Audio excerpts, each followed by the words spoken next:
Hello there, this is D, and welcome to day 3 of the RX road trip.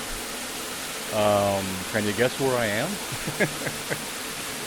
I am actually sitting in a grotto underneath a waterfall that's landing in a turquoise lit pool and surrounded in the area by glistening lights and vegetation and walking paths and all kinds of stuff. I don't know if this is even coming through, but for those that may have been here, I am at the Opryland Hotel in Nashville, Tennessee, in the conservatory.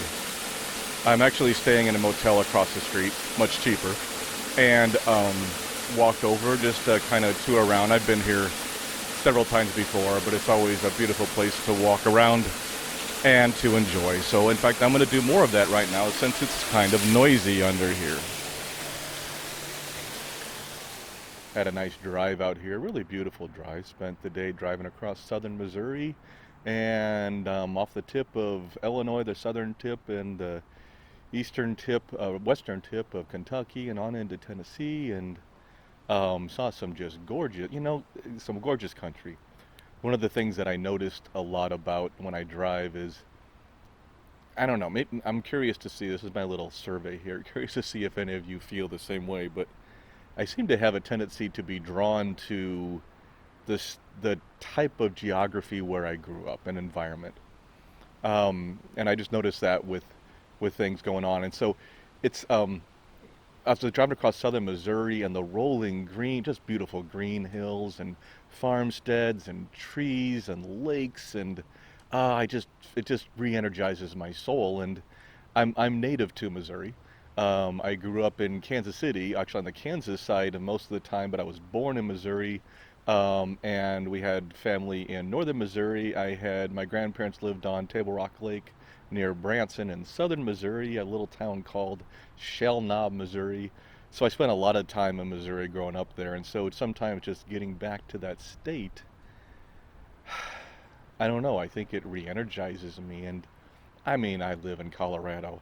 I can't complain about natural beauty. I really shouldn't, because twice a day when my wife and I go for a walk, we see the mountains in the distance, and that's pretty amazing. Gorgeous weather, gorgeous country. It is stunning, majestic, and I love it.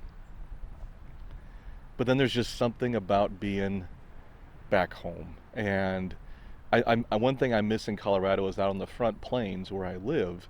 It's mostly grassland. Most of the trees were kind of planted there with neighborhoods. They're not very tall, but it's high plain prairie kind of thing. And I really miss the big trees, the oaks and the elms and the towering trees that Missouri has and Tennessee has. And just driving through that area, today was pretty magnificent, and I had a great drive. And I wanted to mention something really quickly too that happened to me.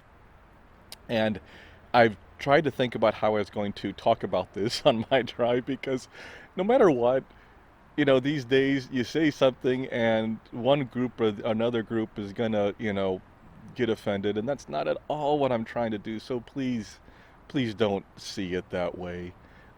This was just something that kind of lifted my spirits and made me feel good about humanity, and so I wanted to share it. Anyway, here's the deal. I was driving by and down in southern Missouri, and I started to see these people standing on the opposite side. This is like a 4-lane highway, not an interstate, but where it has the turnoffs and you can go, so a state highway. I think it's US 60, I think is the highway I was on. Anyway, on the far side, there were a couple people holding up a cross. And I was thinking, oh, okay. And my mind just went to the natural reaction of probably protesting something, because that's what people do. And so I figured maybe it's, pro-life, or maybe it's something, something like that or whatever. But they were waving and friendly, and I was on the opposite side of the road, so I was driving on. And then I saw another one. And I thought, oh, okay, well, maybe they're kind of with the people before. I don't really know. And then I saw another one, and sometimes it was one person, and sometimes it was 5 people, and sometimes they were kids, and sometimes it didn't matter, but I just passed people with a cross after one after another, and they were all smiling and waving, and and everything. And I was just purely curious because when I travel, I do it from sorry about the background siren here. I'm in this hotel in Nashville, so there's a lot of traffic around here. But and I lost train of thought, which I do quite often on the podcast, as you know, but I'm going to bring it back.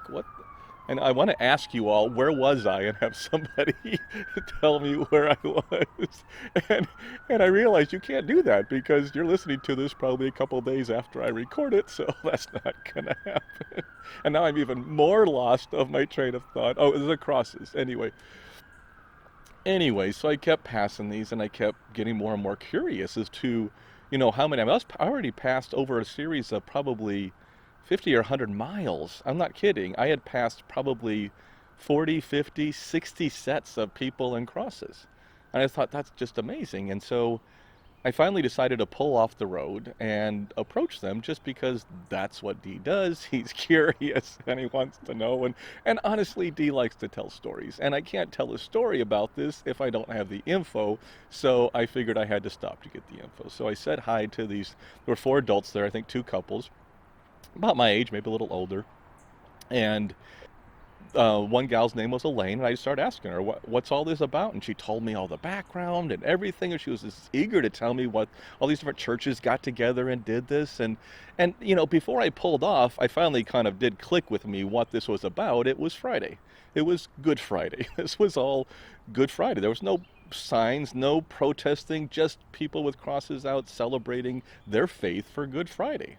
And I thought, okay, so I asked her questions, and I even asked, hey, do you mind if I record a little bit of this for my podcast? And she said, sure.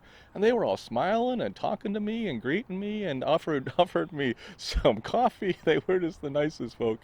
It was great. So I interviewed them, and I wanted to share just what she had to say. I think it's just kind of fun to have other people's voices. I'm going to get them, let me just play this and then I'll talk a little more. Here's what I found. This is D. It is Friday morning and I stopped by the roadside to talk to some folks. There's been a series of, I think, 73 different people stopping with crosses for Good Friday and celebration and along Highway 60 in southern Missouri. And I'm here actually stopped to talk to some of them and find out what was behind it. I'm here speaking with Elaine. Elaine, my name's Dee. It's nice to meet you. And I just wanted to ask what this was all about and what got this started. And just want to let you know you made my day. It just kind of cheered me up and got my spirit going today. So thank you all for this and all the friendliness. Everybody's waving. It's just got smiles on their face. It's just incredible. So Elaine, tell me a little bit about this program and where it got started. Well, it got started, a pastor in Sikeston, Missouri, actually started it, and he just had a vision to have crosses across the state of Missouri. And we go quite a ways up Highway 60, and now they're trying to form it going on Highway 63, so both north and south and east and west, and just cover the state.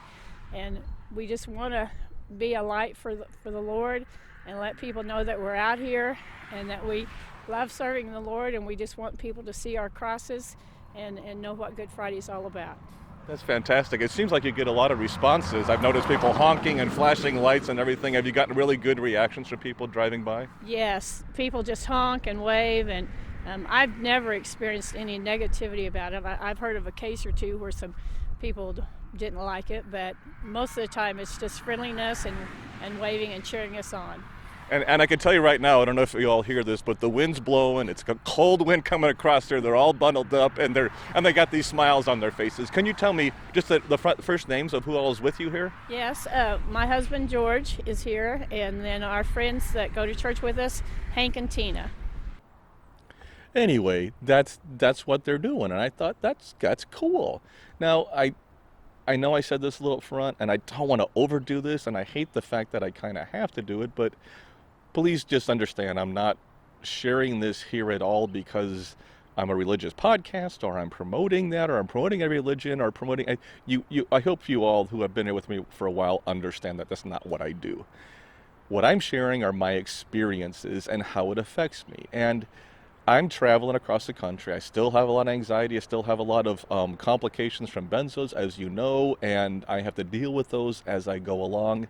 And how I deal with that matters. And sometimes the little things, the things that I didn't expect, change my outlook and make me feel better. And this was one of those. It kind of lifted my spirits. Now I'm not a dogmatic religious person. I don't know if dogmatic's the right word. I'm not a very strong, religious person, I guess. I am a man of God, I don't even know what that. I believe in a supreme power of some kind. I don't exactly know who it is, but I respect people of faith completely. My wife is one of those. I respect people who don't have the faith in a religion, but are more agnostic or atheist, and I respect that too. I respect people's beliefs. I don't know why you shouldn't. So anyway, I'm trying so carefully to make sure to try to prevent this from being something that somebody gets offended by, and I don't want to keep doing that. I'm tired of doing that. I'm sorry. But I still would just like to tell you where I'm coming at from this. I'm not presenting this as a religious thing. I'm presenting it as a friendly thing, and the positivity, and these people. What amazed me was they were waving at every car that passed by in both directions, just constantly, and smiling, and people were honking at them and flashing their lights and doing all kinds of cool stuff. And it was, oh, yeah, I got some people out behind me. Sorry about that. But I don't know. It was kind of cool. It was something that happened. I thought I'd get a little recording. I'm going to try to interview different people along the way, of all walks of life, of all faiths, of all belief systems, of all political ideologies. I don't care. That's not what made me choose this. It was something that happened, and I wanted to get it on tape. Okay, there, I'm leaving it. I'm moving on, but I wanted to share that with you. Anyway, it was a great drive, and just their positivity reflected on me and lifted my spirit. And I just thought it's neat to see people that passionate about something and that positive about something. I just thought that was kind of cool, and I wanted to share it with you.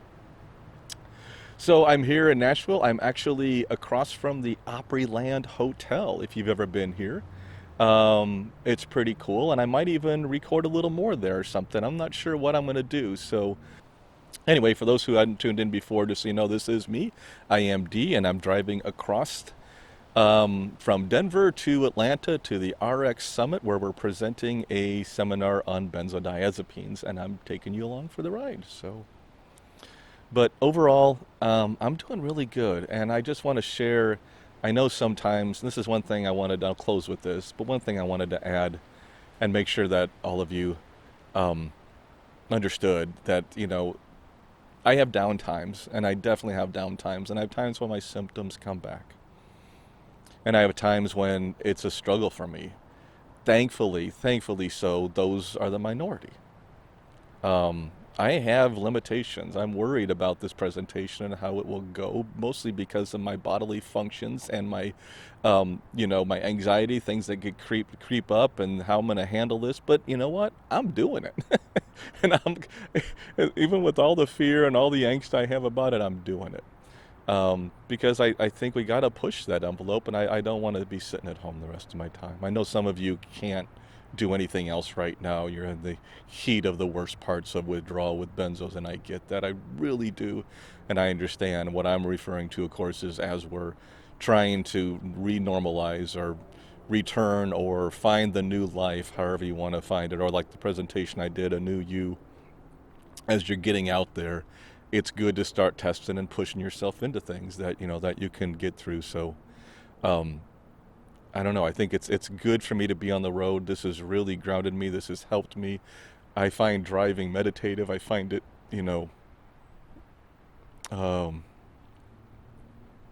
enjoy it. I think that's it. I enjoy it. So I will tune out here, and hopefully you enjoyed day 3 of the RX road trip, and I will tune in with you really soon on day 4. Talk to you then. Bye.